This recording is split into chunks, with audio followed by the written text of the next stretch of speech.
Há um livro que foi proibido, reescrito, copiado à mão por gerações inteiras, escondido do povo comum por séculos, queimado por impérios que o temiam, e que ainda assim sobreviveu a todos eles.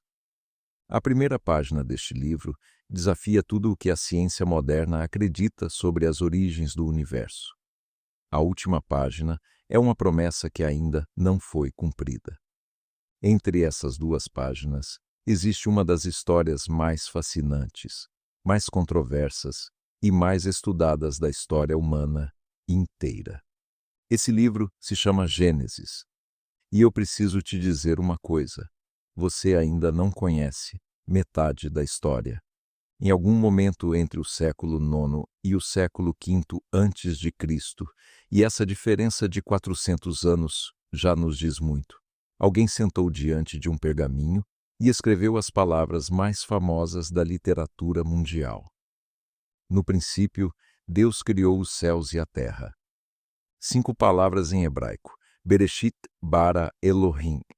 E com essas 5 palavras, um povo inteiro afirmava para o mundo: nós sabemos de onde viemos, nós sabemos quem nos criou e nós sabemos por quê.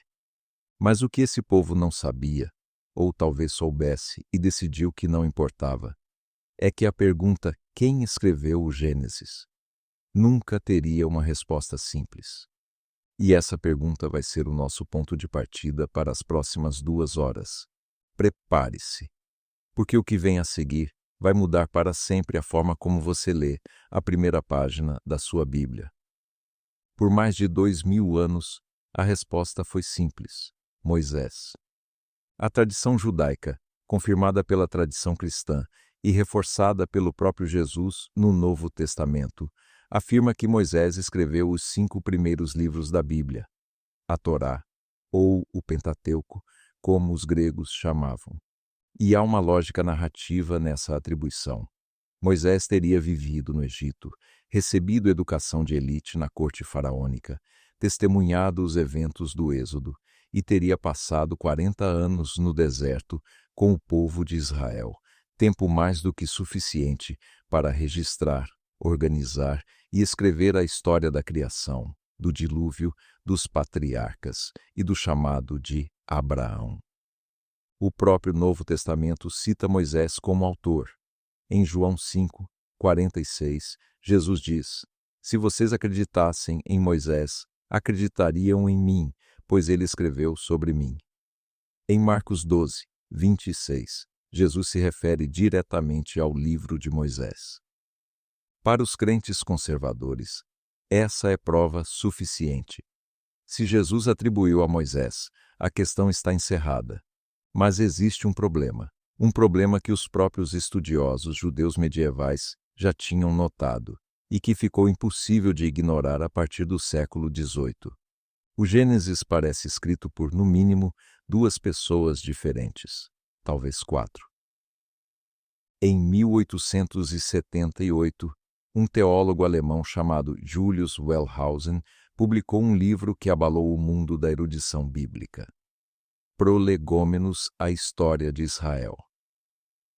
A proposta de Wellhausen, baseada em observações que outros estudiosos já vinham fazendo há décadas, era perturbadora em sua simplicidade. O Pentateuco, incluindo o Gênesis, não foi escrito por um único autor. Foi compilado a partir de 4 documentos distintos, produzidos em séculos diferentes, por grupos diferentes, com teologias diferentes. Esses documentos ficaram conhecidos como J, Epsilon, Delta e P. J é a fonte Yahwista, que usa o nome divino Yahvé, Jeová ou Senhor, provavelmente produzida no sul de Israel, no reino de Judá, por volta do século IX a.C. É a mais narrativa, a mais humana. O Deus de J caminha no jardim, sente arrependimento, molda o homem do barro com as próprias mãos. E é a fonte eloísta, que usa o nome divino Elohim, provavelmente produzida no norte de Israel, no reino de Israel, por volta do século VIII a.C. Mais distante, mais transcendente, o Deus de fala em sonhos envia anjos, raramente aparece diretamente. D é a fonte deuteronomista, ligada ao livro do Deuteronômio e às reformas religiosas do rei Josias, por volta do século VII a.C. Menos presente no Gênesis, mais no livro das leis. E finalmente P é a fonte sacerdotal, o texto mais tardio, provavelmente produzido por sacerdotes durante ou após o exílio na Babilônia, no século V a.C. É a fonte de Gênesis capítulo 1, a criação ordenada em 6 dias. Deus como Elohim transcendente, a linguagem litúrgica e repetitiva. E viu Deus que era bom, e foi a tarde, e foi a manhã, o primeiro dia. Como Wellhausen e seus seguidores chegaram a essa conclusão? Principalmente observando as inconsistências internas. No capítulo 6, verso 19, Deus ordena a Noé que leve 2 de cada ser vivente para a arca. Mas no capítulo 7, verso 2, o mesmo Deus diz para levar 7 pares dos animais limpos e 1 par dos animais impuros. 2 relatos diferentes sobre a mesma instrução. No capítulo 1, os seres humanos são criados por último, no 6º dia, como o ponto culminante da criação. No capítulo 2, Adão é moldado antes das plantas e dos animais, que são criados para lhe fazer companhia. No capítulo 7, Deus é chamado de Iavé. No capítulo 6, versão sacerdotal, ele é Elohim. No mesmo trecho da mesma história, 2 nomes diferentes para o mesmo Deus. Para Wellhausen, isso só podia significar uma coisa: textos diferentes, de origens diferentes, foram cuidadosamente entrelaçados por um editor final, provavelmente em Jerusalém, depois do exílio babilônico, para criar uma narrativa unificada da identidade israelita. Mas a hipótese documentária não ficou sem resposta. Teólogos conservadores e estudiosos evangélicos apontam problemas sérios no modelo de Wellhausen. O próprio mundo acadêmico secular, nas últimas décadas, tem revisado e fragmentado a teoria original. Hoje se fala menos em 4 documentos distintos e mais em camadas redacionais, em tradições orais, em escolas de escribas. O argumento conservador principal é este: inconsistências literárias não provam autoria múltipla. A Bíblia usa 2 nomes para Deus, Elohim e Iavé, de forma intencional e teologicamente significativa. Elohim é o Criador universal. Iavé é o Deus da aliança com Israel. São 2 faces do mesmo Deus, não 2 autores diferentes falando do mesmo personagem. Quanto às inconsistências da arca, 7 pares versus 1 par, os conservadores argumentam que não há contradição. O verso 2 do capítulo 7 simplesmente especifica o capítulo 6. Um especifica o número total, o outro discrimina as categorias. E há um argumento ainda mais profundo. O Gênesis não é, nem nunca pretendeu ser, um relato de história moderna, no sentido ocidental do termo. É literatura de fundação. É mito no sentido mais nobre da palavra. Uma narrativa que carrega verdades essenciais sobre a existência humana, a natureza de Deus e o propósito da criação, independentemente de ser lida como literal ou como poético-litúrgica. Mas existe um terceiro caminho que muitos teólogos hoje defendem. Talvez Moisés tenha recolhido, organizado e editado tradições muito mais antigas, narrativas orais que já circulavam entre os hebreus há séculos, e que ele teria sistematizado sob inspiração divina. Isso explicaria as variações de estilo sem eliminar a autoria mosaica. E talvez seja exatamente isso que o Espírito Santo quis dizer quando inspirou o texto. Não a ditação mecânica de um secretário divino, mas a preservação sagrada de uma memória coletiva que é, ao mesmo tempo, humana e divina. O que você escolhe acreditar sobre a autoria do Gênesis vai depender de como você entende a inspiração bíblica.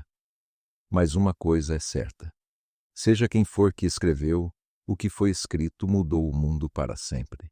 Se você chegou até aqui e isso está abrindo coisas que você nunca tinha pensado antes, quero te convidar a se inscrever no canal O Divino em Foco e ativar o sino de notificações. Cada vídeo que publicamos é exatamente isso: o sagrado visto de perto, sem respostas fáceis, sem dogma fácil, com respeito genuíno pelo texto e fascínio genuíno pela história. Inscreva-se agora. E vamos continuar. No princípio, Deus criou os céus e a terra. Ora, a terra estava sem forma e vazia. Havia trevas sobre a face do abismo, e o Espírito de Deus pairava sobre a face das águas. Essas duas frases, menos de 40 palavras em português, são talvez as mais comentadas, mais disputadas e mais interpretadas da literatura universal.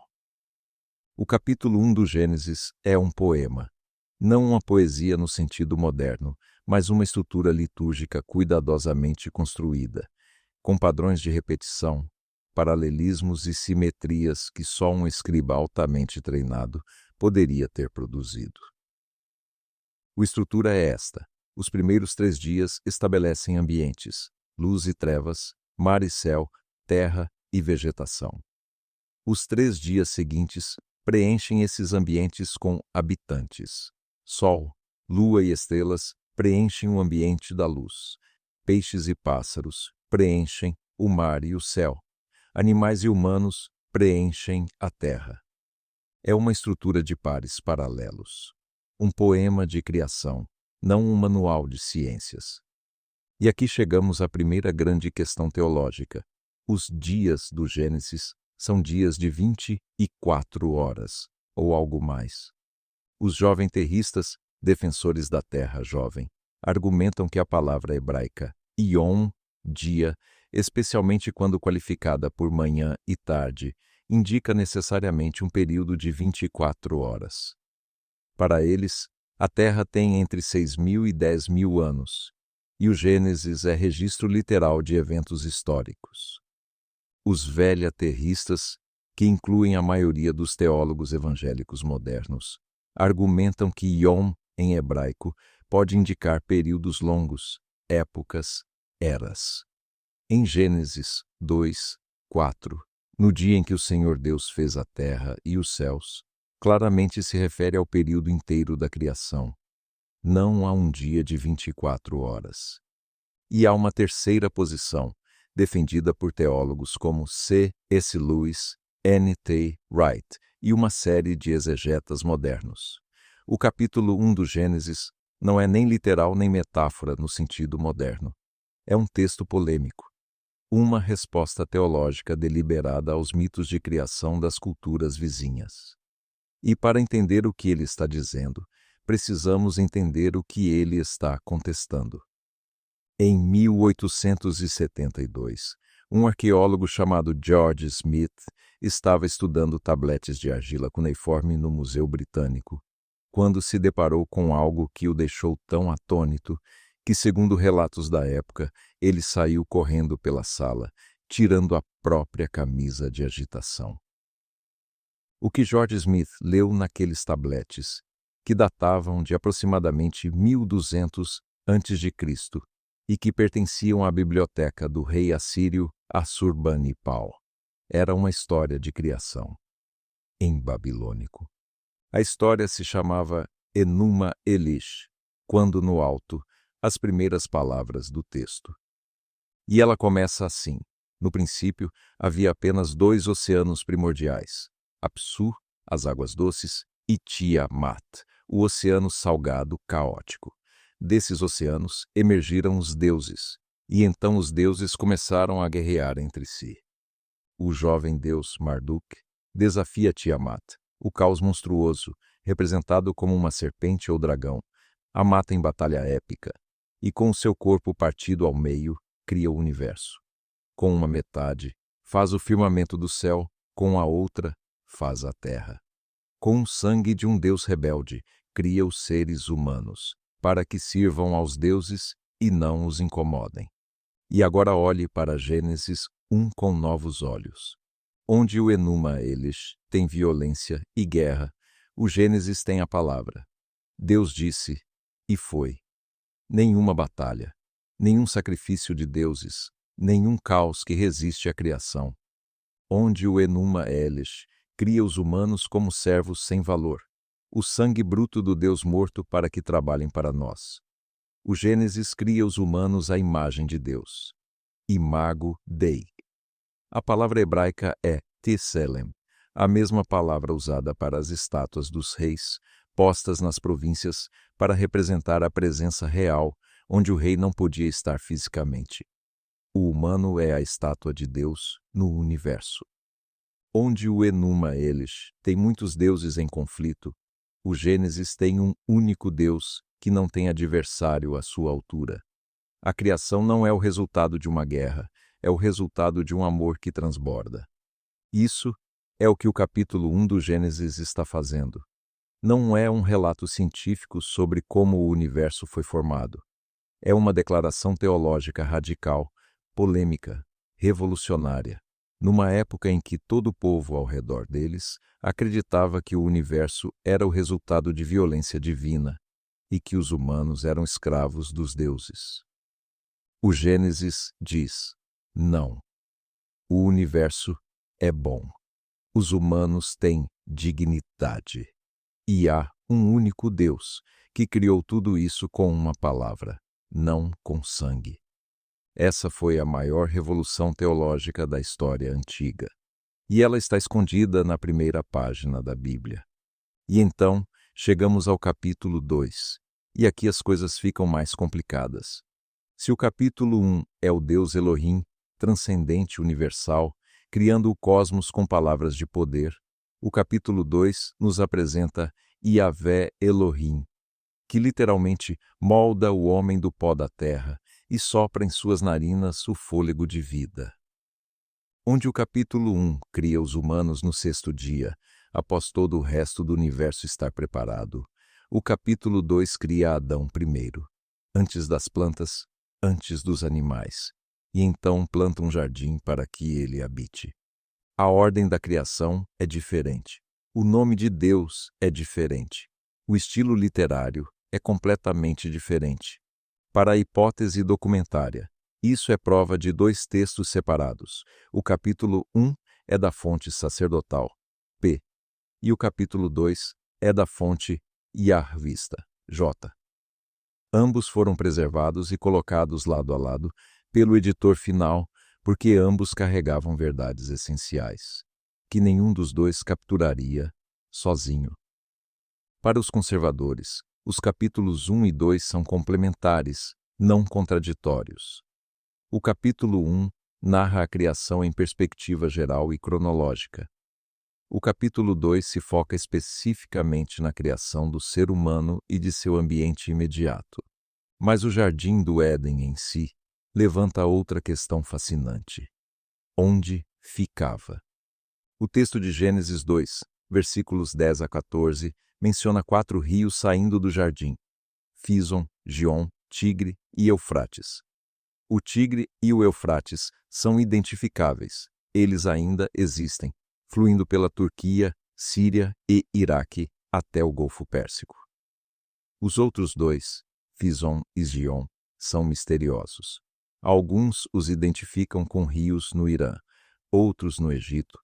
A maioria dos estudiosos acredita que o Jardim do Éden está situado narrativamente na região da Mesopotâmia, o crescente fértil entre os rios Tigre e Eufrates, precisamente a região onde as mais antigas civilizações humanas floresceram, onde a escrita foi inventada, onde as primeiras cidades surgiram. Coincidência? Ou a memória mítica de uma origem comum, preservada em uma narrativa sagrada? O Jardim do Éden pode não ser um lugar que você pode visitar com Google Maps, mas é um lugar real no coração da experiência humana, a memória de um estado de harmonia com Deus, com o próximo e com a criação, que foi perdido, e que, segundo o arco inteiro da Bíblia, está sendo restaurado. E a serpente era mais astuta que todos os animais do campo que o Senhor Deus havia feito. Com essa frase, começa um dos relatos mais estudados, mais disputados e mais consequentes da literatura humana. O que aconteceu no Jardim do Éden não é apenas o início de uma história religiosa. É a fundação de toda a teologia cristã sobre o pecado, a redenção e a natureza humana. A serpente, em hebraico, Nachash, diz à mulher: certamente não morrerão. Na verdade, Deus sabe que no dia em que comerdes dele, vossos olhos se abrirão e sereis como Deus, conhecendo o bem e o mal. Ela come, ele come, e os olhos deles se abrem. Mas aqui está a primeira grande questão teológica sobre esse texto. O que é, exatamente, a serpente? A tradição cristã, a partir de Apocalipse 12, 9 e de textos do período do Segundo Templo, identificou a serpente com Satanás, o anjo caído, o adversário de Deus, que teria assumido a forma de uma criatura para enganar a humanidade. Mas isso não era, originalmente, a leitura judaica do texto. Na tradição judaica rabínica, a serpente de Gênesis 3 é simplesmente uma serpente, a mais astuta das criaturas, não Satanás, não um anjo caído. A tentação não vem de uma potência cósmica do mal, mas de dentro da própria criação de Deus, e mais profundamente ainda, do desejo humano de autonomia. A diferença teológica é enorme. Se a serpente é Satanás, a queda é uma guerra cósmica que invade o Éden. Se a serpente é apenas uma serpente, a queda é a escolha autônoma dos humanos, o desejo de ser como Deus, sem precisar de Deus. E aqui entra o debate mais antigo do cristianismo, o livre-arbítrio versus a predestinação. Agostinho de Hipona, no século IV, desenvolveu a doutrina do pecado original, a ideia de que a desobediência de Adão e Eva corrompeu não apenas a eles próprios, mas toda a natureza humana. Nascemos com uma inclinação ao pecado que não podemos superar por nossa própria força. Isso fundamentou toda a teologia ocidental sobre graça, redenção e salvação. Mas Pelágio, monge britânico que debateu com Agostinho, discordava. Para Pelágio, os seres humanos nascem com capacidade plena para escolher o bem. O pecado não corrompeu a natureza humana. Corrompeu o hábito, o exemplo, a cultura. Podemos nos salvar pela escolha moral. Agostinho venceu o debate. Pelágio foi declarado herege. Mas a tensão entre as duas posições persiste em toda a teologia cristã até hoje. E o ponto de partida de toda essa disputa é o capítulo 3 do Gênesis. Calvino levou Agostinho ao extremo: depravação total, eleição incondicional, graça irresistível. Armínio resistiu. O livre-arbítrio humano colabora com a graça divina. Lutero oscilou. Wesley pregou a graça preveniente. 2000 anos de debate teológico, com raízes em 3 capítulos de Gênesis. E aconteceu que, depois de algum tempo, Caim trouxe do fruto da terra uma oferta ao Senhor. Abel, por sua vez, trouxe dos primogênitos do seu rebanho e da gordura deles. O primeiro assassinato da história bíblica não foi motivado por riqueza, não foi motivado por poder, foi motivado por algo muito mais humano e muito mais sombrio. Deus olha para a oferta de Abel com favor, para a da oferta de Caim, não. Por quê? O texto não explica diretamente. Gerações de teólogos e comentaristas tentaram responder. Alguns dizem que a diferença era a qualidade.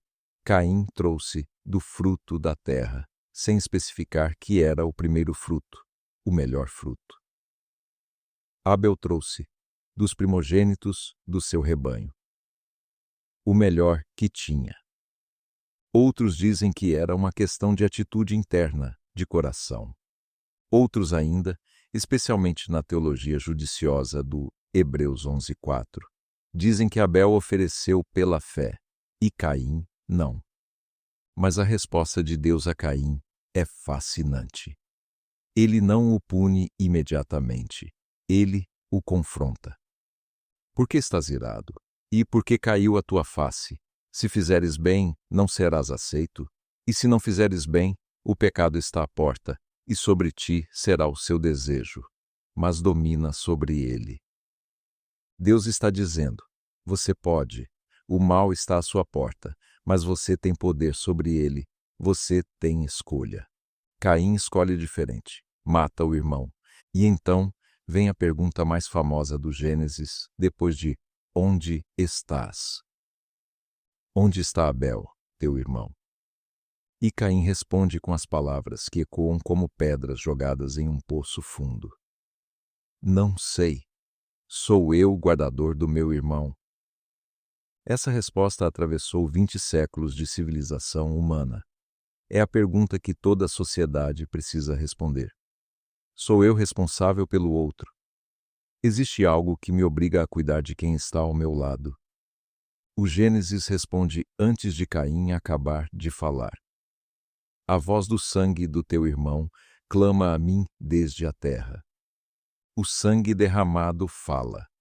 A injustiça não silencia. Deus ouve. E então, uma das mais curiosas questões do texto. Caim foge para a terra de Nod e se casa. Com quem? O texto sugere que há outros seres humanos além de Adão, Eva e seus filhos imediatos.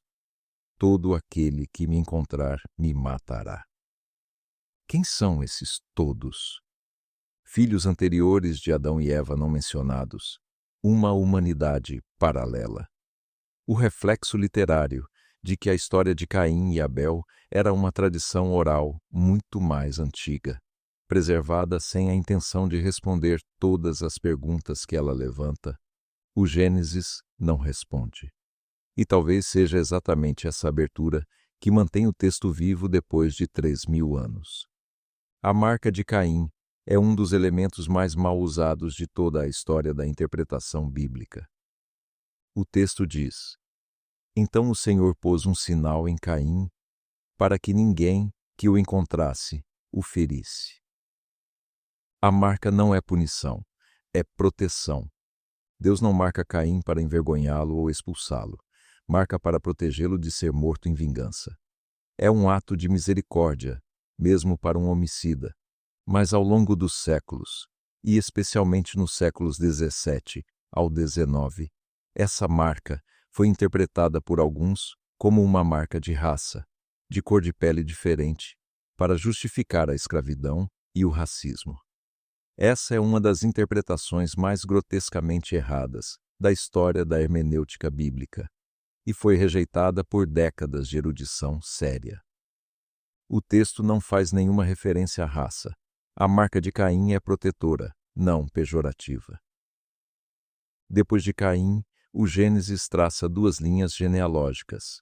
A linha de Caim, marcada por civilização e violência crescente, culminando em Lameque, o primeiro polígamo e o primeiro a vangloriar-se do assassinato.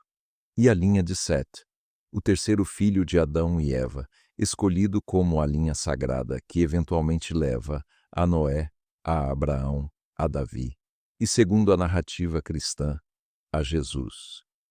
2 linhas, 2 trajetórias, e uma pergunta que o Gênesis nos faz silenciosamente.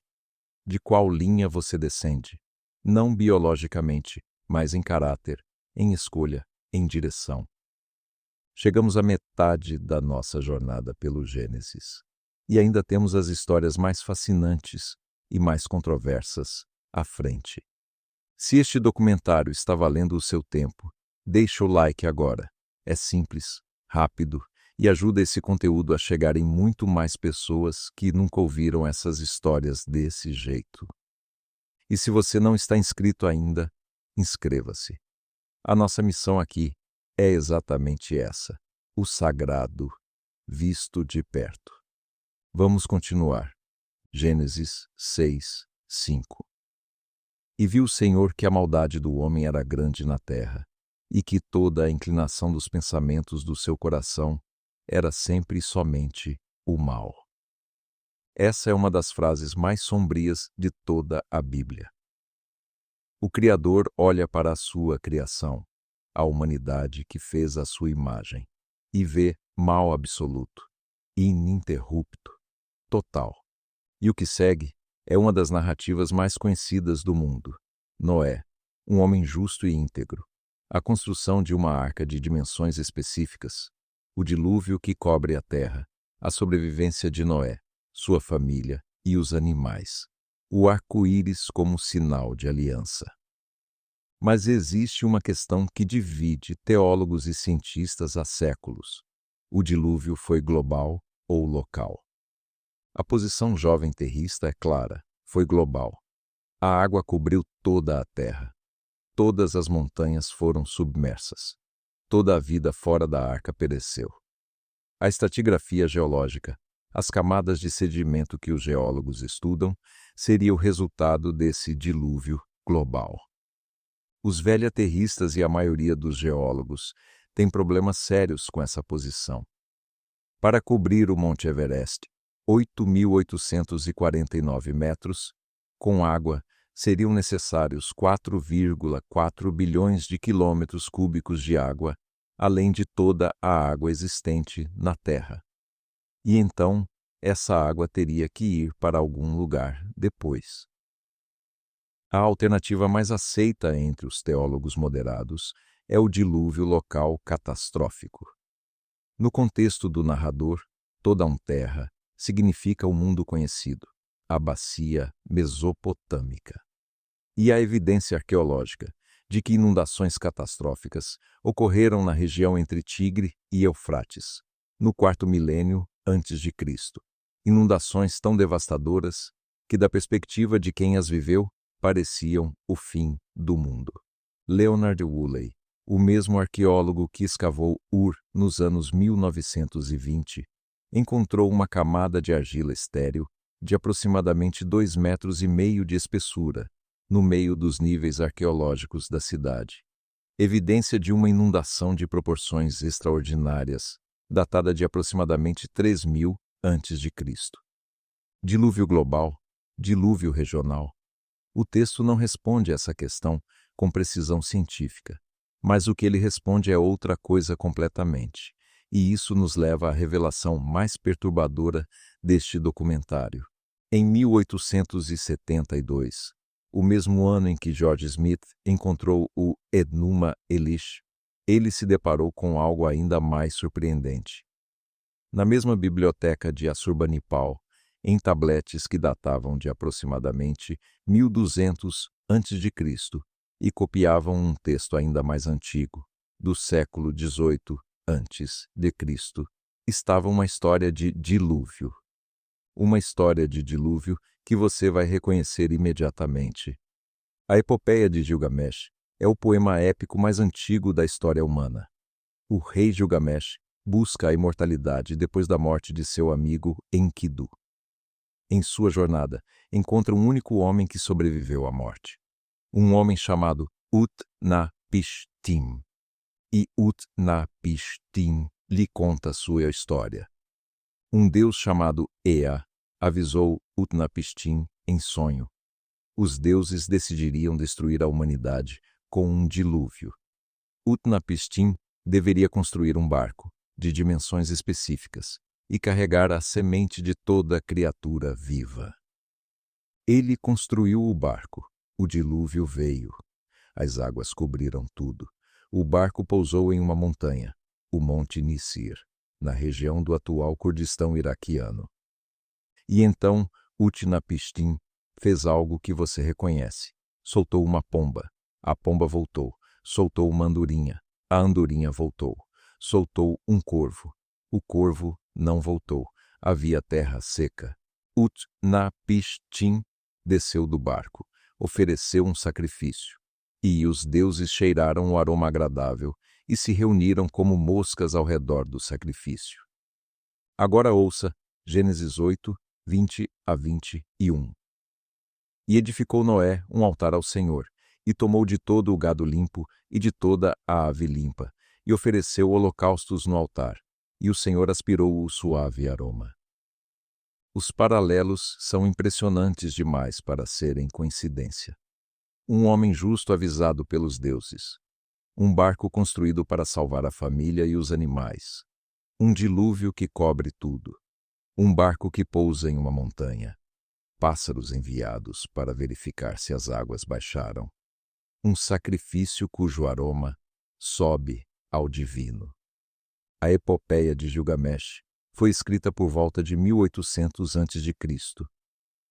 O texto hebraico, mesmo na visão tradicional, data de Moisés, aproximadamente 1400 a.C.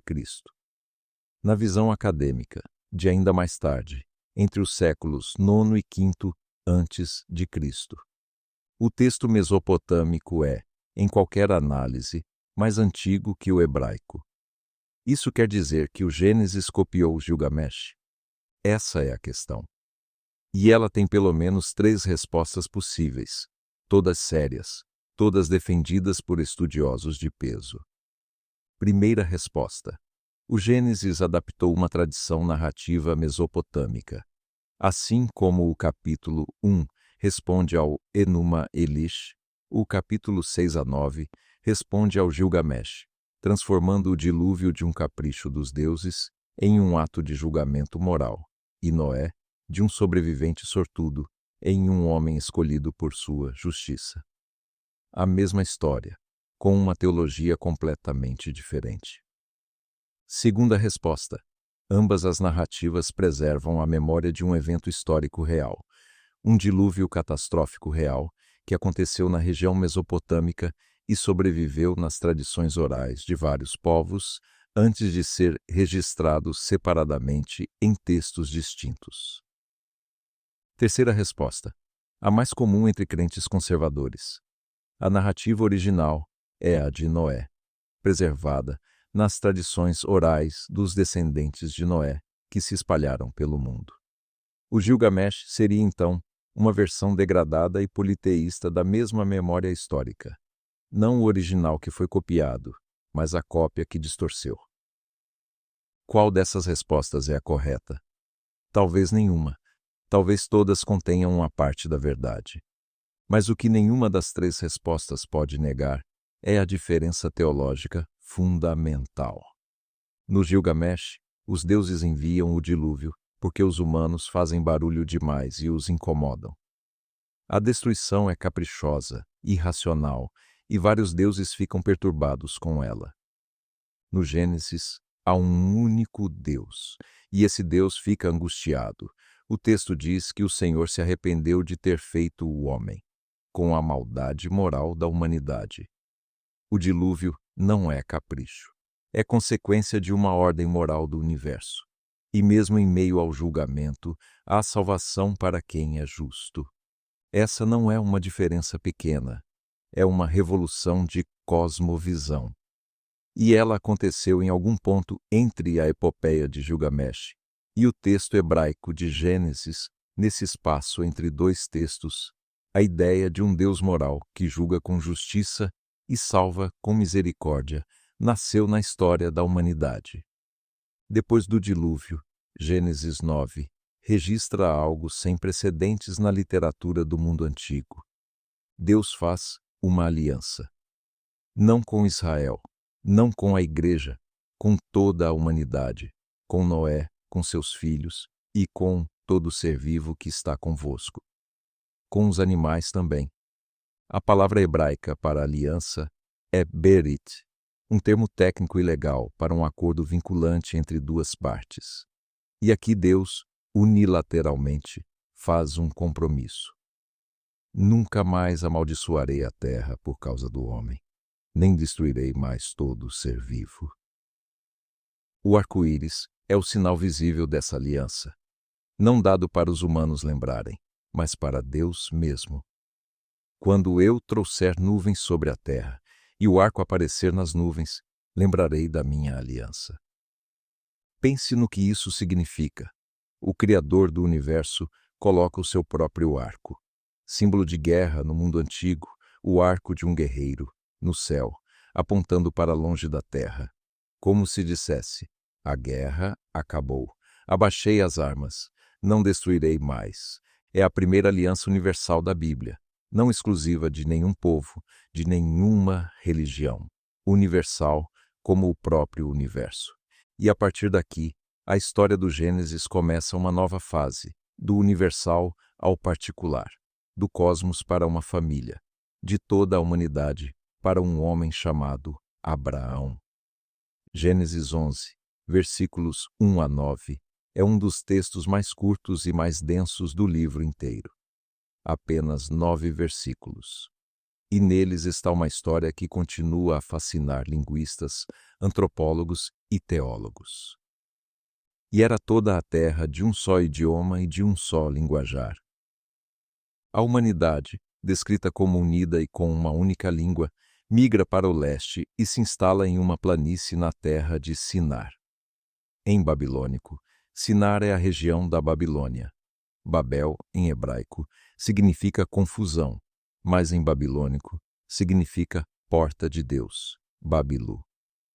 Eles decidem construir uma cidade e uma torre, cujo topo chegue até os céus, para fazer para si um nome e não se dispersarem pela terra. O que é essa torre?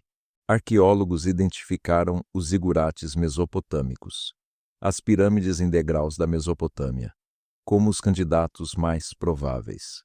O maior deles, dedicado ao deus Marduk em Babilônia, chamado Etemenanque, casa da fundação do céu e da terra. Tinha, segundo os registros, 7 andares e uma altura de aproximadamente 91 metros. Construído no século VI a.C., na época do rei Nabucodonosor. Para um israelita exilado na Babilônia, olhando para aquela estrutura monumental e ouvindo os sacerdotes babilônios descrever aquela como a casa onde o céu e a terra se encontram, o Gênesis 11 seria uma resposta teológica direta. Esse é o lugar que Deus dispersou. Não é a casa onde o céu e a terra se encontram. É o símbolo da arrogância humana que Deus desfez. Vamos descer e confundir ali a língua deles, para que não entendam o que uns falam com os outros. A questão linguística de Babel é fascinante em múltiplas camadas. Primeiro, a teológica, porque Deus dispersou a humanidade. O texto diz que Deus disse: o povo é um, e todos têm um idioma, e isso é o que começaram a fazer, e agora não serão impedidos de fazer tudo o que intentaram. A maioria das interpretações lê isso como uma reação ao orgulho humano, a ambição de chegar a Deus pela própria força.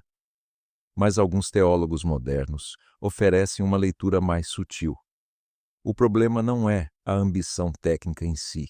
O problema é a centralização do poder, a humanidade se unindo para fazer para si um nome, para a própria glória, não para a glória de Deus, e para evitar se dispersar, contrariando diretamente o mandato de Gênesis 1:28 de encher a terra.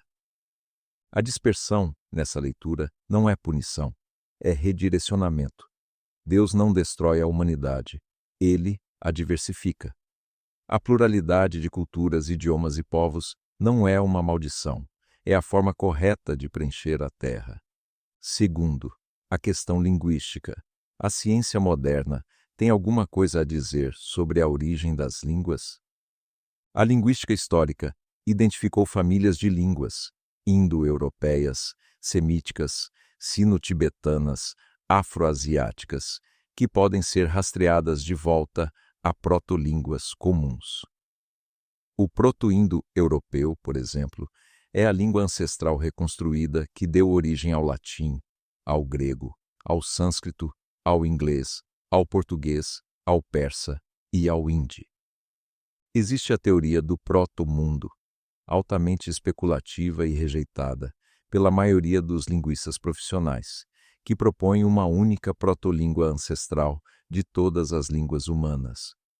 Mas mesmo sem chegar a tanto, há evidências de que a diversidade linguística humana teve um ponto de origem geográfico na região da África e do Oriente Médio, precisamente onde a narrativa bíblica situa a dispersão. Antes de Babel, O Gênesis 10 registra algo extraordinário: a tabela das nações. 70 nações listadas por nome, organizadas como descendentes dos 3 filhos de Noé, Sem, Cam e Jafé. É o primeiro documento de etnografia e geopolítica da literatura humana. Estudiosos identificaram com razoável confiança a maioria dos nomes com povos históricos e regiões geográficas do Oriente Médio, do Mediterrâneo e da Ásia. Jafé corresponde aos povos indo-europeus, gomercitas, Javã, jônios gregos, Tubal, Anatólia. Cam corresponde à África e ao Oriente, Egito, Canaã, Cuxi, Puti. Sem corresponde ao crescente fértil e à Arábia, Elam, Assur, Aram, os antepassados dos semitas, incluindo os hebreus. É um texto que, mais do que qualquer outro no Gênesis, revela sua origem histórica.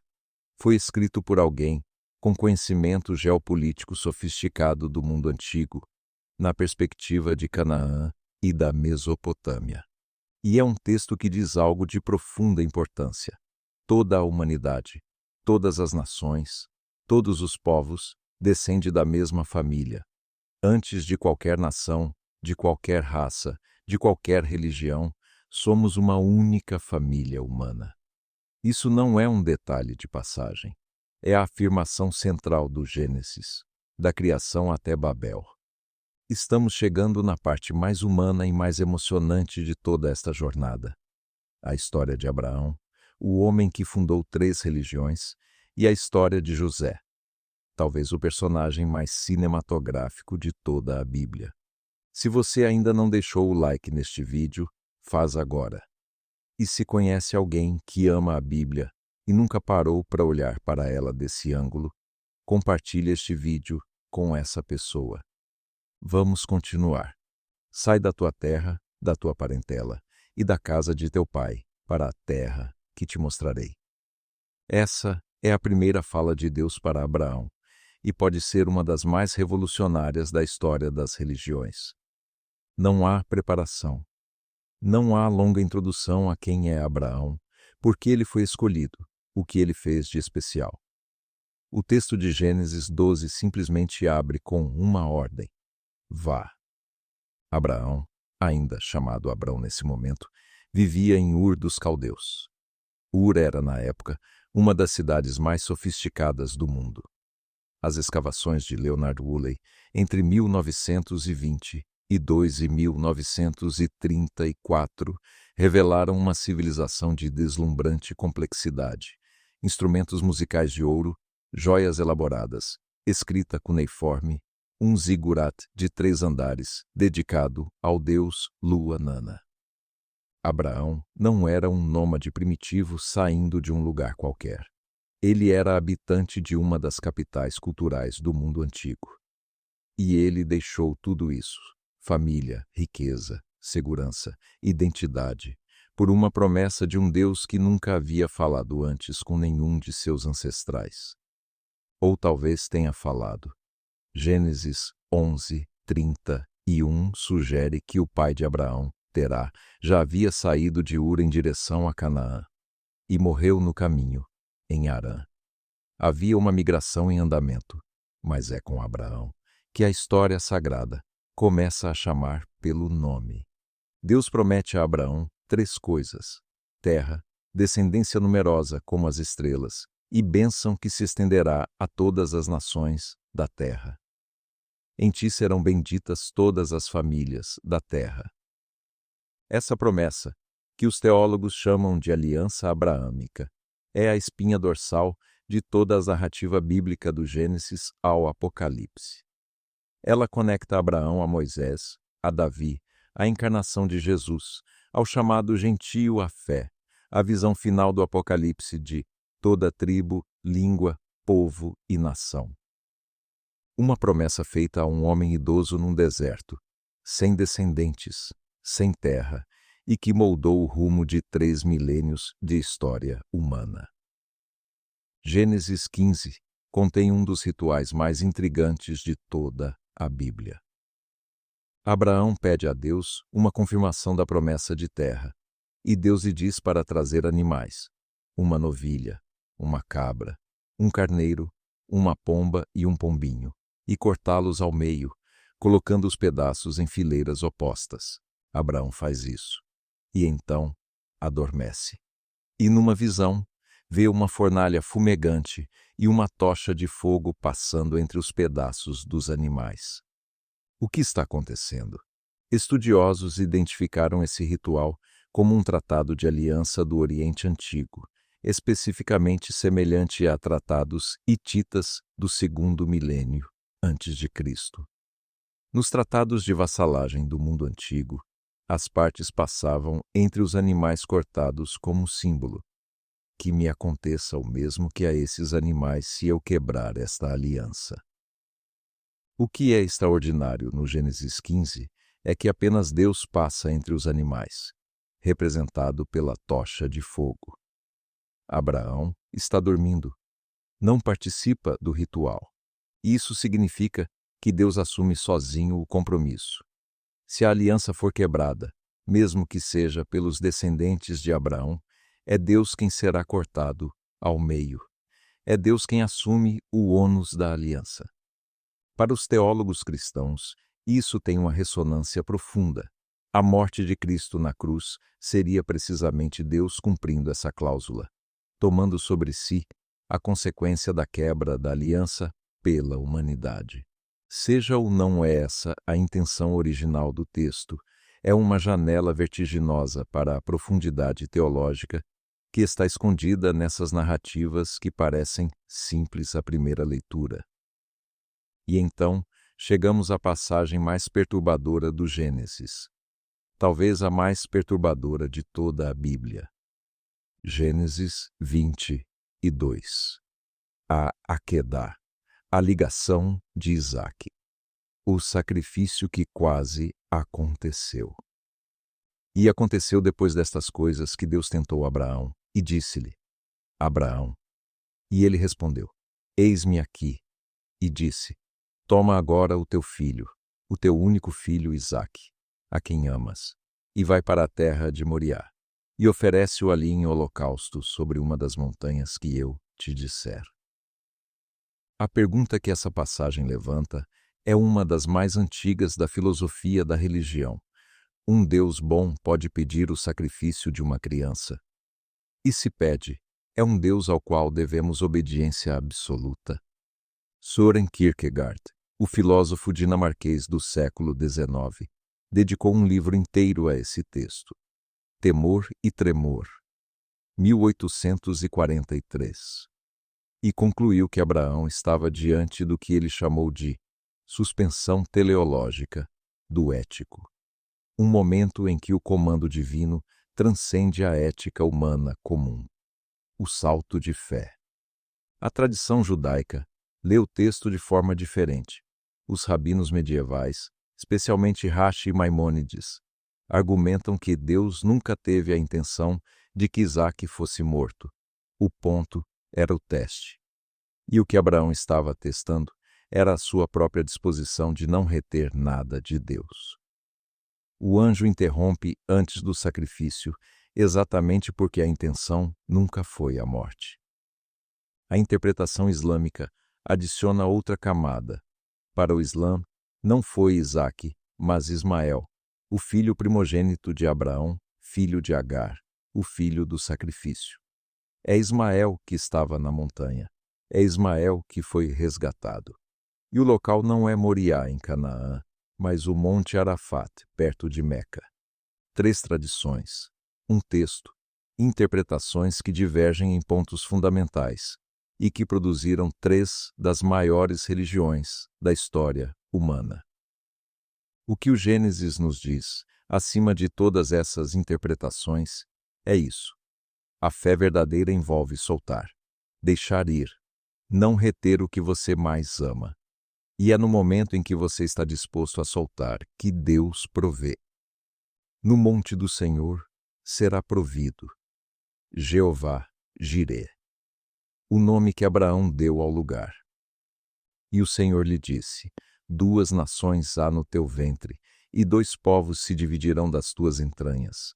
E um povo será mais forte do que o outro povo, e o mais velho servirá ao mais novo. Antes mesmo de nascer, a escolha já estava feita, Jacó em vez de Esaú. Essa é a base textual do debate mais profundo e mais duradouro da teologia cristã: a predestinação. Paulo cita esse texto em Romanos 9, para argumentar pela soberania divina na eleição. Jacó eu amei, Esaú eu odiei, citando Malaquias 1, versículos 2 a 3. Antes de qualquer ato moral, Deus já havia escolhido. João Calvino construiu sobre esse texto toda a sua doutrina da eleição incondicional. Deus escolhe quem será salvo, independentemente de obras ou méritos. A escolha divina precede e causa a fé humana. Jacó Armínio resistiu. A eleição é baseada na presciência divina. Deus sabe de antemão quem escolheria livremente crer. A eleição não é arbitrária, é responsiva. E os teólogos do novo ponto de vista sobre Paulo, N. T. Wright e outros, argumentam que eleição, em Romanos 9, não trata da salvação individual, mas da vocação corporativa de Israel como povo. Jacó foi escolhido não para a salvação pessoal, mas para ser o veículo da promessa de Abraão. Seja qual for a leitura teológica correta, o que o texto narra é uma família profundamente disfuncional. Rebeca favorece Jacó. Isaque favorece Esaú. A bênção roubada através de um engano, a fuga precipitada, 20 anos de exílio, o eventual reencontro, tenso, delicado, repleto de poder não dito. O Gênesis não apresenta os patriarcas como santos sem falha, apresenta-os como humanos reais, com medos, favoritismos, erros, mentiras, e insiste que a graça de Deus trabalha através e apesar de tudo isso. Gênesis 32, versículos 24 a 32. A noite mais estranha de toda a narrativa patriarcal. Jacó está prestes a reencontrar Esaú, o irmão que jurou matá-lo 20 anos antes. Ele está com medo. Envia sua família e seus pertences à frente. Fica sozinho no val de Jaboque. E então um homem vem lutar com ele até o amanhecer. Um homem. O texto não diz anjo, não diz Deus, diz Ish, homem. Mas ao amanhecer, Jacó pergunta: diz-me agora o teu nome. E o homem responde: por que perguntas tu pelo meu nome? E o abençoa. O profeta Oséias, séculos depois, identificará esse adversário como o anjo. A tradição cristã o identificará como uma teofania, aparição pré-encarnada do próprio Cristo, o Verbo divino antes de se tornar carne. A tradição judaica oscila, mas o que importa é o que acontece. Jacó não desiste. Luta a noite toda, e ao amanhecer, quando o adversário pede para ser liberado, Jacó responde: não te deixarei ir se não me abençoares. E o adversário o abençoa e lhe dá um nome novo, Israel. Porque lutaste com Deus e com os homens e prevaleceste. Israel. Aquele que luta com Deus. O nome de uma nação inteira nasceu nessa madrugada. Jung viu nessa história a integração da sombra, o confronto necessário com o aspecto mais sombrio de si mesmo. Jacó, o enganador, o fugitivo, o medroso, luta com a própria natureza até que ela seja transformada. E emerge mancando, ferido, mas abençoado. A bênção não vem sem ferida. Às vezes, o encontro com o sagrado nos deixa marcados. E chegamos à história mais longa, mais elaborada e mais literariamente sofisticada de todo o Gênesis, a história de José. 14 capítulos, um arco narrativo completo, um protagonista complexo, traição, escravidão, prisão injusta, ascensão extraordinária e, no final, um dos atos de perdão mais poderosos de toda a literatura mundial. José é o 11º filho de Jacó, filho de Raquel, a esposa amada.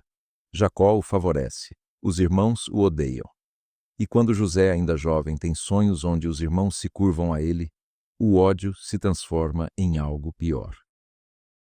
Eles o jogam num poço, depois o vendem como escravo para uma caravana de ismaelitas por 20 moedas de prata, e levam a túnica colorida de José ao pai, molhada com o sangue de um cabrito. No Egito, José serve na casa de Potifar, um oficial do faraó. Sobe a posição. Mas a mulher de Potifar tenta seduzi-lo. Ele recusa. Ela o acusa falsamente. Ele vai para a prisão. Na prisão, interpreta sonhos do copeiro e do padeiro do faraó. O padeiro é executado como previu. O copeiro é libertado como previu. E o copeiro se esquece de José por 2 anos inteiros. 2 anos. Aqui está um aspecto que muitas vezes passa despercebido na narrativa de José. A providência de Deus não garante atalhos. Não protege de sofrimento. Não evita prisão injusta ou ingratidão. José foi escolhido por Deus, e ainda assim precisou esperar mais de uma década, em circunstâncias terríveis. Mas então o faraó tem sonhos, e o copeiro finalmente lembra de José. E José interpreta os 7 vacas gordas e as 7 vacas magras, os 7 espigas cheias e as 7 espigas vazias. 7 anos de abundância, seguidos de 7 anos de fome. O faraó o liberta, o veste com linho fino, coloca um anel de ouro em seu dedo e o faz segundo no comando do Egito, com 30 anos de idade. E então a fome vem, e os irmãos de José descem ao Egito para comprar grãos.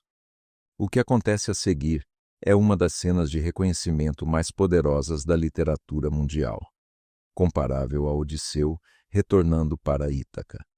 José reconhece os irmãos. Os irmãos não o reconhecem. Ele os testa. Pede que tragam Benjamim. Finge reter Benjamim.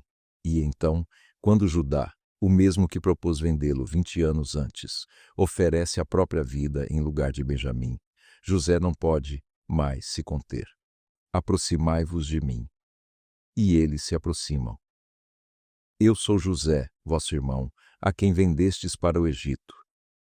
Silêncio absoluto. E então? Agora, pois, não vos entristeçais, nem vos ireis por me haverdes vendido para cá, porque Deus me enviou adiante de vós para preservar a vida. Gênesis 50, 20. As palavras mais famosas de toda a história de José. Vós intentastes o mal contra mim, mas Deus o tornou em bem, para fazer o que vemos hoje, que é para manter muita gente em vida. Essa é a teologia da providência em sua forma mais pura. Não que Deus cause o mal, não que a traição dos irmãos fosse a vontade de Deus, mas que Deus é capaz de trabalhar através do mal humano, da traição, da inveja, da injustiça, para produzir bem, para preservar a vida. A história de José fecha o Gênesis. A família de Jacó desce ao Egito, e o leitor da Bíblia sabe que a próxima etapa é o Êxodo, o retorno da escravidão para a liberdade. O ciclo vai se repetir. Descida, escravidão, libertação. Mas isso é história para outro documentário. Estamos quase no fim dessa jornada. Mas antes de terminar, quero fazer um pedido. Se este documentário abriu algo em você, uma curiosidade, uma questão, uma nova forma de ver a Bíblia, compartilhe com alguém que você sabe que também estaria interessado. O canal O Divino em Foco existe para isso. Trazer o sagrado de perto, sem respostas fáceis, sem dogmatismo barato, com respeito pelo texto e fascínio pela história. Deixa o like, inscreve-se se ainda não fez. E vamos ao fechamento. Percorremos 50 capítulos, quase 2000 anos de história narrada, da criação do cosmos à família de Jacó, descendo para o Egito com esperança no coração. E agora vale a pena perguntar: o que o Gênesis está tentando dizer? O que ele responde, além de como o universo começou ou quem foi Abraão? O Gênesis responde 4 das perguntas mais fundamentais que qualquer ser humano pode fazer. De onde viemos? A resposta do Gênesis não é uma equação matemática. É uma afirmação de identidade. Viemos do amor de Deus. Fomos criados à sua imagem. Não somos o produto acidental do acaso, nem escravos criados pelo sangue dos deuses. Somos portadores de uma dignidade intrínseca e inalienável, porque Deus quis nos criar. Por que existe o mal? A resposta do Gênesis é desconcertantemente honesta, porque a liberdade é real. O mal não é criação de Deus, é o resultado do uso humano da liberdade em direção contrária à vida. E o Gênesis mostra as consequências disso com clareza brutal. Caim e Abel, Lameque, o dilúvio, Sodoma. Não há romantização. O que somos? Somos criaturas que carregam a imagem de Deus, Tselem, Elohim, e que, ao mesmo tempo, são capazes do pior. A tensão entre a grandeza potencial e a falha real define toda a narrativa do Gênesis. E a resposta do Gênesis não é o desprezamento do humano nem a sua divinização, é a aliança, Deus comprometido com a humanidade, apesar de tudo. Para onde vamos? Esta é a pergunta que o Gênesis responde com uma promessa, não com um mapa. Em ti serão benditas todas as famílias da terra. Há um destino, há uma direção. O arco está dobrado, para usar a famosa frase, e ele se curva em direção à bênção universal. Preciso abordar diretamente a questão que muitos trazem para este texto. O Gênesis é incompatível com a ciência? A resposta honesta é: depende do que você espera que o Gênesis seja. Se você espera que o Gênesis seja um livro de cosmologia científica, descrevendo os mecanismos exatos da origem do universo, em linguagem que um físico do século XXI reconheceria, então sim, há tensões. A sequência dos dias de criação não corresponde exatamente à sequência do surgimento dos elementos no universo observável. A ideia de que a Terra tem 6.000 anos é incompatível com a estratigrafia geológica, com a física nuclear e com a astronomia. Mas se você entende o Gênesis como o que ele claramente é, literatura de fundação do mundo antigo, respondendo às perguntas fundamentais de identidade e significado em linguagem que um israelita do primeiro milênio antes de Cristo conseguia compreender, então as tensões são muito menores do que parecem. A maioria dos teólogos cristãos sérios, incluindo figuras como Agostinho no século IV, que afirmou que o texto de Gênesis não deve ser lido de forma a contradizer o que sabemos sobre o mundo natural, não vê oposição fundamental entre fé bíblica e ciência empírica. O universo tem 13,8 bilhões de anos. A vida se desenvolveu ao longo de bilhões de anos de evolução biológica. E Deus criou tudo isso. Essas duas afirmações não são logicamente incompatíveis, a não ser que você insista em fazer o Gênesis responder perguntas que ele nunca pretendeu responder. O Gênesis não responde como o universo foi criado em termos físicos e químicos. O Gênesis responde por quê e por quem. E essas são perguntas que nenhuma equação científica pode responder. Voltamos ao começo. No princípio, Deus criou os céus e a terra. Depois de tudo o que vimos, a crítica textual, a arqueologia, o Enuma Elish, o Gilgamesh, as disputas teológicas sobre a queda, a predestinação, o sacrifício de Isaac, o que fica? Fica um livro que foi escrito há mais de 2.000 anos e que ainda hoje levanta questões que nenhum outro texto levanta da mesma forma. Fica um povo que, no meio do exílio, derrotado, sem terra, com o templo destruído, sentou diante de um pergaminho e escreveu: No princípio, Deus criou os céus e a terra, e viu que era bom, não como sinal de ingenuidade, não como negação da realidade, mas como ato de resistência. Uma afirmação de que o mundo tem um Criador, que a vida tem sentido, que a história tem uma direção. Isso é o que o Gênesis fez e continua a fazer. Você pode lê-lo como literatura, como história, como teologia, como poesia, como memória cultural, como revelação divina. De qualquer ângulo, ele tem algo a dizer. E as perguntas que ele levanta: de onde viemos? Por que existe o mal? O que somos? Para onde vamos? São as mesmas perguntas que você e eu ainda fazemos toda vez que olhamos para o céu à noite e nos perguntamos se há alguém lá. Bereshit bara Elohim. No princípio, Deus criou. E essa história ainda não terminou. Você acabou de percorrer 50 capítulos do Gênesis em 2 horas. Isso não foi fácil. Obrigado por estar aqui. Se este documentário valeu o seu tempo, existem 2 coisas simples que fazem enorme diferença para este canal. Deixa o like, esse botão aqui. É rápido e ajuda o algoritmo a levar este conteúdo para quem ainda não conhece. E se inscreve no canal O Divino em Foco, ativa o sino de notificações. O próximo documentário vai ser o livro do Êxodo. E você não vai querer perder. O sagrado visto de perto. Até lá.